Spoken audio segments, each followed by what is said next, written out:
Dricus Du Plessis versus Khamzat Chimaev. My official breakdown. Now going into this one, it's the fight of the year. It is the fight of the fucking year. I mean, I can't think of any other fight where we have a guy who's the champion, surging, fighting the contender who's surging, the clear #1 contender, earned his fucking spot, smashed the other guys. One's undefeated in the UFC, the other's undefeated in the UFC. One's a big name, the other's a big name. One loves to finish fights, the other loves to finish fights. I mean, it's a fucking showdown. It's a fucking showdown, and it's gonna be great. It's gonna be great while it lasts, okay?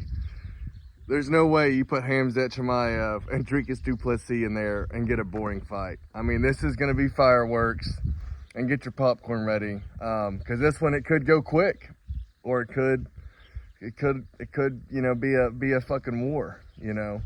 And if it goes really quick, I think we know that's going to be a Khamzat Chimaev victory. But if Dricus survives that storm, I think we know the longer the fight goes, the more it's going to favor him.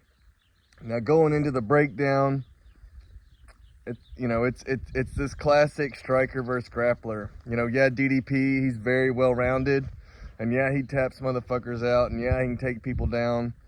But the truth of the matter is, him being well-rounded is why he's the champion right now. Okay, Khamzat Chimaev, he's either going to be able to take Dricus down and maul him and finish him early, or he's not. And the answer to that question will decide this entire fight, okay? I think Khamzat has a great chance to win within the first 2 rounds, okay? He's extremely dangerous, probably the best one-round fighter in the entire UFC. I mean, look what he did to Kamaru Usman in the first round. Even the Gilbert Burns fight, you know, the really close fight where you could argue he lost, he fucking murked Burns in the first round. He took Burns down, he dropped him, he swarmed him. See, he even had a great first round in that one, okay? And so, in the first round, the only person who might be a better first-round fighter than Khamzat is Tom Aspinall. And that's because when Tom Aspinall touches you or gets his hands on you, it's game over, all right? However, Dricus Du Plessis, he's a tough son of a bitch. And he's one of these guys that he never stops moving, he never accepts position, and he's a strong son of a bitch. And he's got an endless gas tank. Okay, now one thing that does make me worried on Dricus Du Plessis is sometimes he puts himself in danger or in dangerous spots throughout the grappling sequence, you know. He doesn't always play it safe, and sometimes doing some of those crazy movements, those crazy transitions, the sweeps and stuff like that, he puts himself in danger to be submitted. And a guy like Khamzat could 100% capitalize on that, okay? He could. But if you know me, Dricus Du Plessis, he's my golden goose, okay? I've picked him and I've bet on him every single fight of his UFC career. And even when people call me crazy and make fun of me, like when I picked him over Whitaker, that won me $1,200.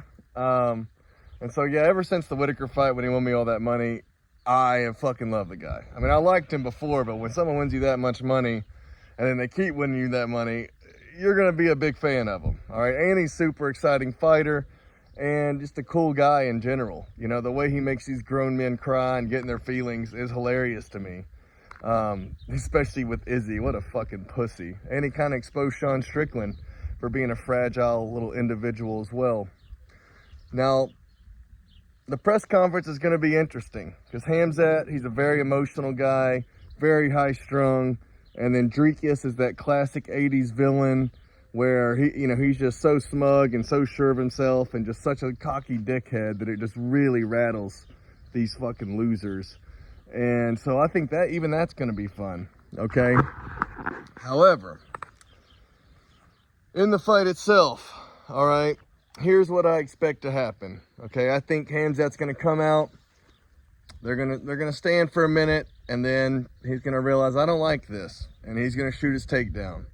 He's probably gonna get it. I think Dricus will get up. I think he'll get another takedown. All right, And I think Khamzat's going to win the first round, getting multiple takedowns, really threatening submissions. Dricus barely surviving. And then the second round's going to start, and he's going to be getting takedowns again. But by the end of the second round, Dricus Du Plessis, he's going to take over. And that gas tank's going to be on E. What's up, Popo Jr.? And when that gas tank starts running low, Dricus Du Plessis, he's going to take over. And when he takes over, it is going to be an absolute storm, okay? And I expect somewhere in the third round, Dricus Du Plessis, he's going to rock Khamzat badly, and then he's going to swarm him, and then he's going to knock him out, all right? That's my true feelings on how this fight will go, is Dricus will survive the storm, and Dricus will knock this motherfucker out, okay? I will continue to pick Dricus Du Plessis until he proves me wrong. And, you know, it's worked for me so far. I'd be foolish to go against this strategy. But let me know in the comments what you think's gonna happen. I am beyond pumped for this fight. There's not a single fight that's happened this year where I am more excited for it. I mean, the stakes are high. Both guys are exciting. Both guys are finishers. Clash of styles. I mean, this is just everything you could ever want in a main event or in a title fight. And I'm just fucking pumped, man. I really can't wait. I'm Team Dricus. South Africa, y'all were super dope to me last year during the Izzy lead up, and I find y'all to be a cool bunch of people. The Khamzat crowd, you know, I kind of titter-tatter on being a Khamzat fan. I really respect the skills and like him as a fighter. I just hate how inactive he is. And just the fact that he has no gas tank is a little bit concerning, and he's pretty one-dimensional. And I think the gas tank and the one-dimensionalness, don't even know if that's a word, might have just invented it, that's going to be his downfall. All right, Dricus is going to show why in 2025, the well-rounded fighters, they're dominating the sport. Let's go Du Plessis.